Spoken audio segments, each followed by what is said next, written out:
Hey guys, ang una nating lulutuin for lunch ulam is tokwa. Tokwa at baboy.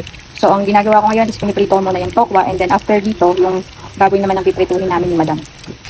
So, ngayon, binaligtad ko na guys. Napakasarap. Nakakamiss yung mga ganitong ulam. Ayun nga, in-slice ko na habang hinihintay ko pang matapos ang iba.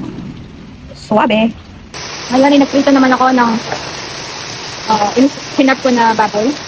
Ngayon ay piprituhin naman natin ang baboy. Ngayon, nilagyan ko na siya ng toyo, suka, sili na green, and sibuyas. Lagyan din natin siya ng konting sesame oil. Tapos ilagay na natin ang tokwa na ating hiniwa kanina. Ito na guys, ang final. Natikman ko na siya at napakasarap. Boom, panot.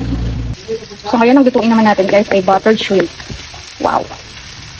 Dali, ilalagay ko na siya. Itong shrimp pala na to, binabad ko na siya sa Sprite.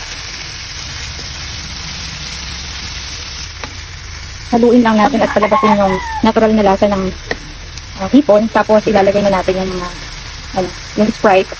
And then, lalasahan na natin. Nilagay ko na nga pala ang Sprite guys at hihintayin ko na lang siyang medyo masipsip. Ilalagay ko na siya sa lalagyan. Ayoko siya masyadong ubusan ng sabaw kasi yun ang gusto ko eh. Sinasabaw ko sa kanin. Naku po, yari na naman. Tapos na naman ang ating diet guys. May na lang ulit.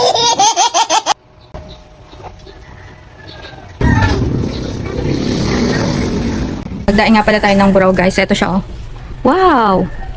Huwag niyo akong iba siya. Ang pangit ng pagkakadaing ko. Okay na yan. Basta may lasa siya. Tapos maibilad natin ng maayos. Uy, excited na ako. So, ulam natin to for tomorrow lunch. Wow!